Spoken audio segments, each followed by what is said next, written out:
And we want to welcome you back to Across America. Glad to have you here on a Saturday afternoon as we meet here from every Saturday from 1 to 3 p.m. right here on KGAB or kgab.com. And we hope you're enjoying your Saturday today. On the phone, we have somebody who, during the early 1970s, of course, he was involved with acting before that, but January 15th, 1972, he helped to launch what was known as Emergency.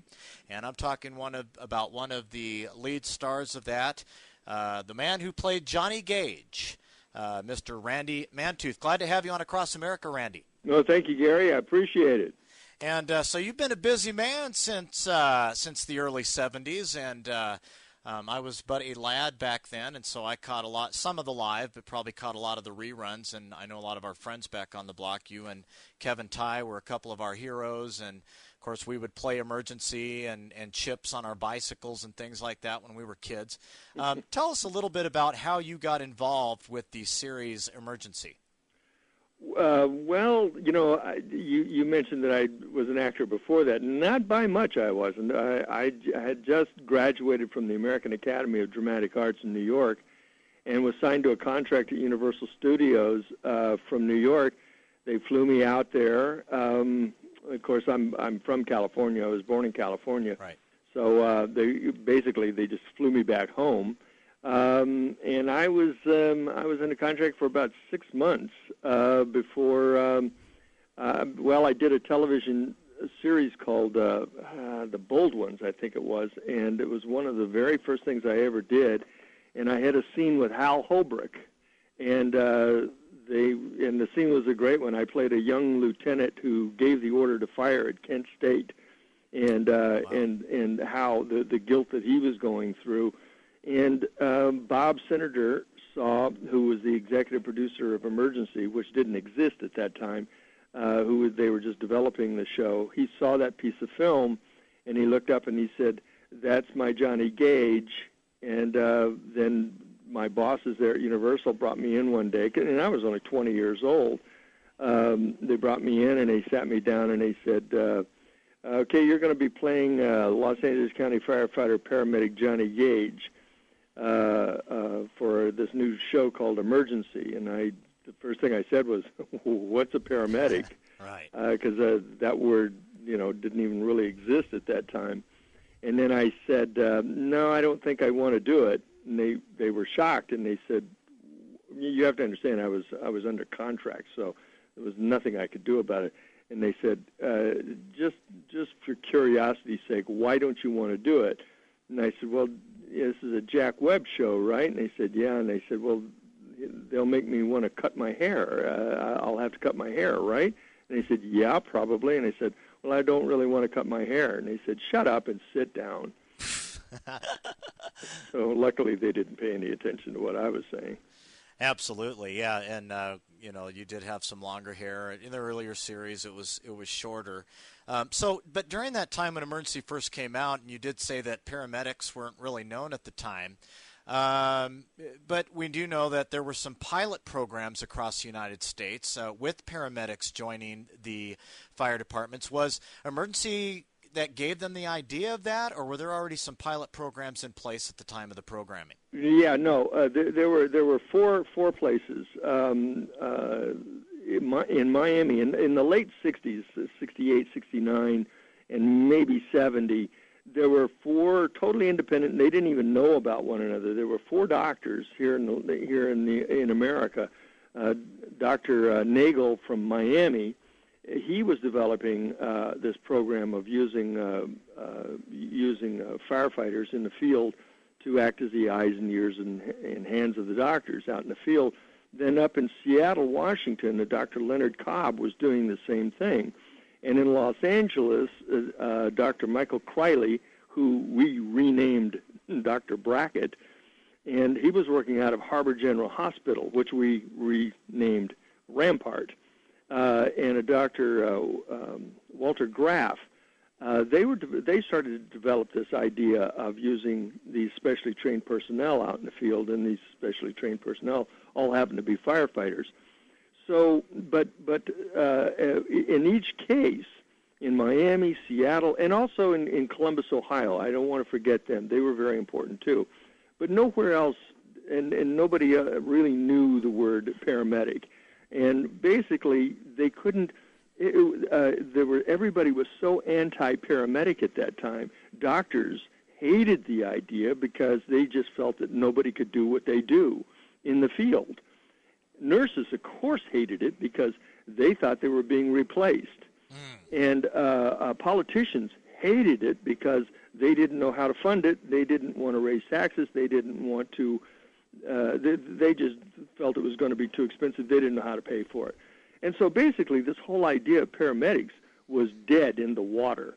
It really wasn't going to go anywhere because it was just too... Oh, and there were some old-time firefighters who didn't really like the idea of the paramedic service coming into the fire department because they would say, we put out fires. We don't deliver babies. That was their mantra at the time. Well, then once Jack or Bob Senator went down and started to see these firefighters coming in and speaking to the doctors and nurses and the interns in medical speak, he kept saying, "Who are these guys? What are they doing?" Because this is unheard of to have firefighters, talking to doctors in medical speak. And finally, when he was told what they were, he did a crash course on what a paramedic was, and he went into Jack Webb and says, I found it. I found the show. And he explained what it was. And even Jack resisted it at first. Wow. Because he said, nobody wants to see a bunch of firemen run around sticking needles into people. Well, once Jack saw it, he apologized quickly and said, "Oh, wait a minute, I'm sorry." He said, "This is a brilliant idea." Well, once the show was put out on the air and the American public saw it, and they all said, "Wait a minute, is this real? Does this really exist? Can this really happen?" And once they realized, yeah, indeed it was, well, it just took the nation by storm. We're talking with Randy Mantooth. He played firefighter Johnny Gage, paramedic Johnny Gage on the hit series Emergency.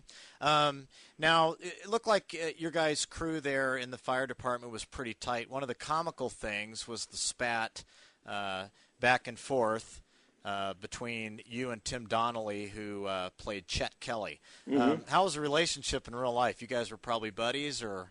Oh, well, it was pretty much the same relationship in real life as you saw on TV. Bob Senator would come down on the set, and he would watch us all messing around. And basically, it was nothing new because in a fire station, there's always that sort of stuff going on. Yeah. So Bob would just look at our relationships, and basically he would craft the scripts around who we were and what we were really doing. So basically, what you saw between Chet and myself, between Tim Donnelly and myself, and basically that's the way it was in real life.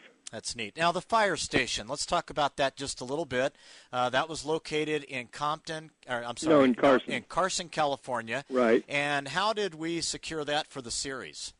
Bob wanted, Bob Senator, our executive producer, just wanted a station that wasn't out in the country. He didn't want to way down deep into the city. He just wanted a kind of a generic-looking fire station that kind of represented all of Los Angeles County, but he also needed to get big equipment down there. So he had a lot of things that he had to think about. How is he going to get his equipment? Where's he going to put the equipment? Because we got 65 people in the crew. Where are they going to be? So it had to be big enough, but yet not so big. And so he found Station 127's. And the L.A. County Fire said you can't use that number because then everybody will come down here and bug everybody.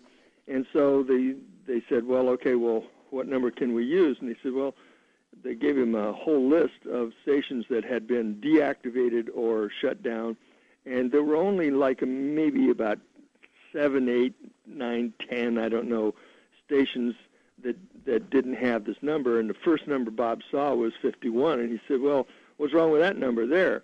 And he said, yeah, that station doesn't exist anymore, so you can use that number. So that's how 51 came out.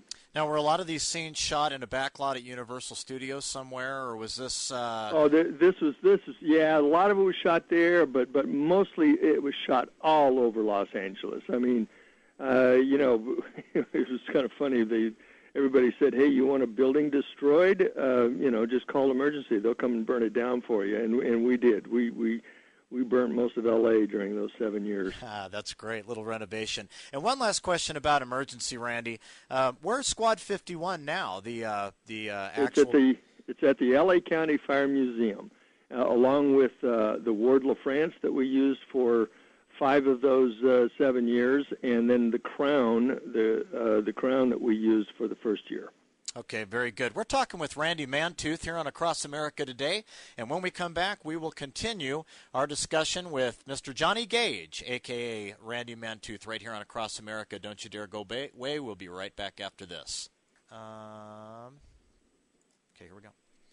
And you're back on Across America here on a Saturday afternoon. Glad to have you with us. On the phone with us is the man who played Johnny Gage from the Emergency series back in the 70s, Mr. Randy Mantooth. Welcome back to the program, Randy. Thank you, Gary. I appreciate it. Now, one thing that for our listeners, if they are interested, and I know there's a lot of people that will be able to hear this interview, on July 9th, that's this July 9th of 2011, for the first time since the series ended in 1977, the Squad 51, the little paramedic vehicle that we used to see in the television program, and the 2 big engines that were in the program, the Ward LaFrance and the Crown, will be set side by side at Station 127 in Carson, California. Is that correct, Randy? That is correct. And you're going to be there? It's an all-day event.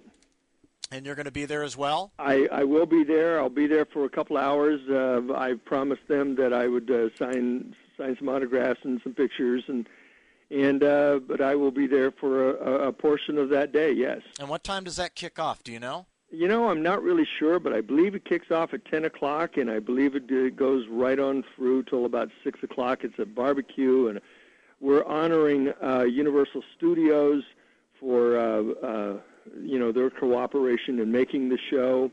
We're honoring Yosemite National Park because they're the ones who gave us back the Ward LaFrance. After the show ended, the squad was put back into service, and then and the Ward LaFrance was put into service and then got traded up to Universal Studios.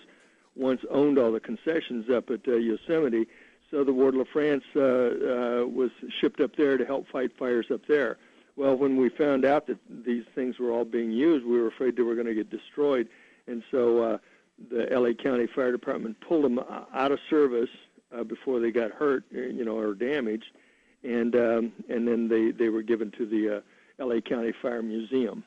Well, I don't think I can be there, but I got some buddies that are firefighters, so maybe I'll have them swing by there, and maybe I can get an autograph photo of you, or maybe we can talk about that later. Yeah. Okay. And we want to welcome you back to Across America. Glad to have you here on a Saturday afternoon as we meet here from every Saturday from 1 to 3 p.m. right here on KGAB or KGAB.com. And we hope you're enjoying your Saturday today. On the phone, we have somebody who, during the early 1970s, of course, he was involved with acting before that, but January 15th, 1972, he helped to... From New York, they flew me out there. Of course, I'm from California. I was born in California. Right. So they just flew me back home. And I was in a contract for about 6 months before. I did a television series called The Bold Ones, I think it was, and it was one of the very first things I ever did. And I had a scene with Hal Holbrook. Launch what was known as Emergency, and I'm talking about one of the lead stars of that, the man who played Johnny Gage. Mr. Randy Mantooth. Glad to have you on Across America, Randy. No, thank you, Gary. I appreciate it.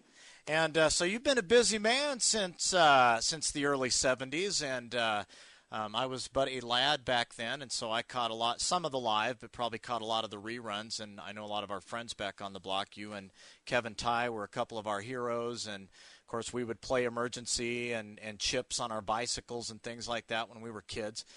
Tell us a little bit about how you got involved with the series Emergency. Well, you mentioned that I was an actor before that. Not by much I wasn't. I had just graduated from the American Academy of Dramatic Arts in New York and was signed to a contract at Universal Studios. And the scene was a great one. I played a young lieutenant who gave the order to fire at Kent State, and wow. and how the guilt that he was going through. And Bob Senator who was the executive producer of Emergency, which didn't exist at that time, they were just developing the show. He saw that piece of film, and he looked up and he said, "That's my Johnny Gage." And then